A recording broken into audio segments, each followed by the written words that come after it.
各位請坐。經過咗慶祝基督嘅死亡同埋復活、升天，同埋上個星期聖神降臨節，今日教會隆重慶祝天主聖三節係特別有意思嘅。天主聖三子係天主聖父、天主聖子同埋天主聖神，佢哋有一個共同點，就係慈悲。慈悲嘅天父派遣天主聖子嚟到世界上救贖世人，成為咗慈悲嘅救主。而因救主慈悲嘅名，慈悲嘅天父派遣咗天主聖神，陪伴教會聖化教會，成為慈悲嘅信仰團體。今日我哋聆聽嘅第一篇讀經係舊約嘅出谷記第34章。為當時嘅人，嗰啲冇認識天主嘅外邦人，佢哋認為呢，天主係一個非常之有能力、係嚴厲嘅同埋可怕嘅神，時時對不祭獻嘅人呢，或者不遵守誡命嘅人發怒，並且降災或者用疾病嚟懲罰佢哋。但係以色列嘅天主就對梅瑟顯示一個新嘅面貌。天主並唔係一個隱藏或者容易發嬲嘅，唔係一個高高在上嘅統治者。人喺天主面前亦都冇必要感到害怕同埋不安。天主往往用溫柔嘅眼光睇人，理解到人所犯嘅錯誤。即使人犯罪之後，天主亦都時時繼續愛人、寬恕人同埋照顧人。天主聖三包括咗天主聖父、聖子、聖神，俾人一個新嘅面貌，就係慈悲。天主嘅慈悲可以戰勝因住人類嘅罪過而帶嚟嘅影響同埋後果。人往往憑住衝動、急躁咁去行善，而天主聖三係充滿慈悲、忍耐、寬恕，佢從來唔會報復。天主呢一個新形象改變咗希伯來人對天主嘅認識。天主嘅慈悲喺聖經當中時時提及到，正如喺聖命上所提及到一樣。佢話：上主，你係良善同埋又慈悲嘅天主，你緩於發怒，極其寬柔又極其忠信。求你回顧我，求你憐憫我哋。天主聖三唔會處罰犯咗錯誤嘅人，佢唔喺人類嘅不幸上邊增加痛苦。佢更加唔會喺人嘅傷口上邊灑鹽。天主介入咗嘅行動係為咗拯救人類嘅不幸，醫治因人類嘅罪過所帶嚟嘅創傷。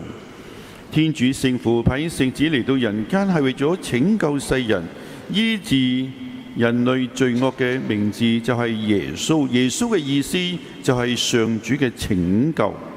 因為正如瑪竇所描述嘅，因為耶穌將自己嘅民族由佢哋嘅罪惡當中拯救出嚟。耶穌基督係慈悲嘅救世主，係拯救人類嘅主。因此今日我哋隆重慶祝天主聖三節，俾我哋一個好消息，就係重新認識我哋嘅天主新嘅形象。天主聖父係一個充滿慈悲同埋憐憫嘅父親，而耶穌基督天主聖子係一個好具體、可觸摸嘅慈悲嘅主，同埋接納包容一切嘅人。而天主聖神係一個充滿慈悲同埋陪伴我哋一生一世，俾力量我哋去面對生活嘅一切挑戰，同埋護衛者聖神。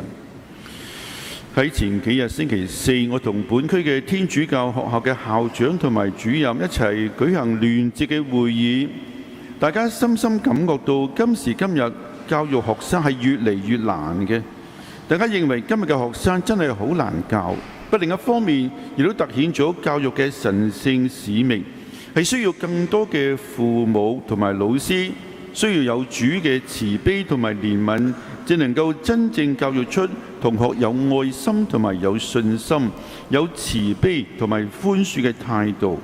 因此，除非我哋個人亦都感受過主嗰份嘅慈悲同埋寬恕，人正有能力去愛，以愛還愛。今日我哋聆聽嘅係《若望福音》嘅第3章，雖然間短短係得3節，但係意義係非常之深刻嘅。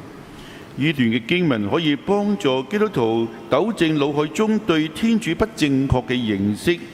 呢個喺聖經當中，天主對整個受造物、生命同埋人類嘅最高啟示。當若望默想天主為人類安排命運嘅時候，感到好驚訝。原來福音作者發現所有嘅事物嘅根源同埋存在嘅理由，都係天主聖三對所有事物白白嘅恩賜，佢嗰份嘅大愛，並且已經傾注喺信友團體當中。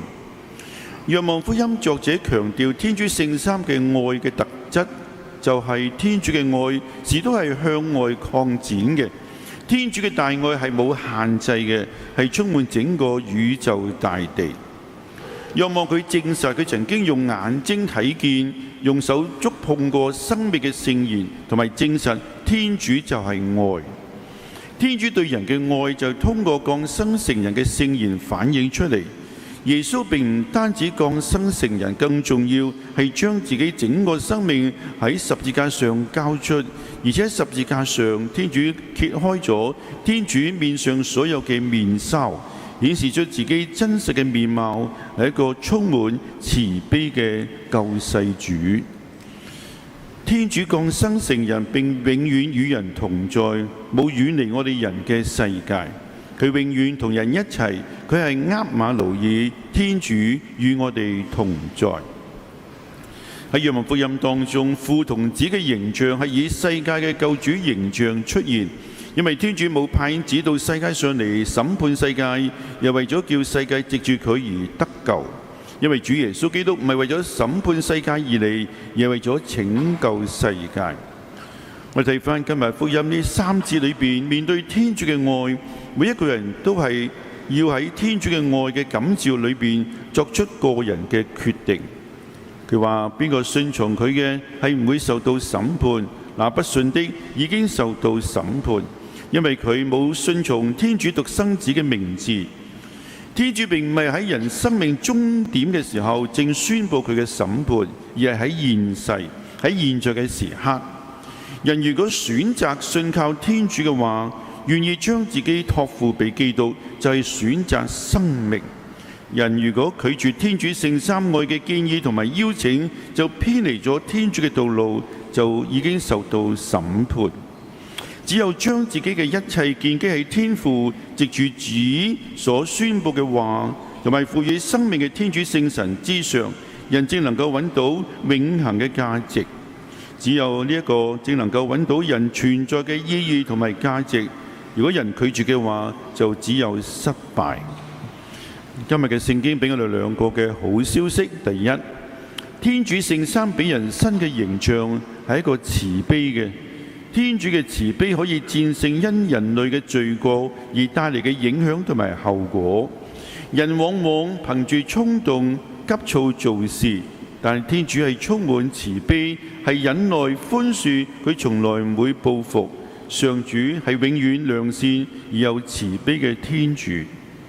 第二個好消息就話，天主並唔係人生命嘅終點嘅時候正宣佈佢嘅審判，而喺現在係依家嘅時刻。人如果能夠選擇信靠上主嘅話，將自己託付俾基督，就係選擇生命。當人接受天主聖三愛嘅邀請嘅時候，人正能夠揾到人存在嘅意義同埋價值。回應今日嘅讀經，讓我哋堅信同埋接受天主聖三係一位充滿慈悲嘅天主，並以天主嘅慈悲去對待其他嘅人，特別係每日所接觸到嘅家人同埋朋友。就願天主聖三永受讚美。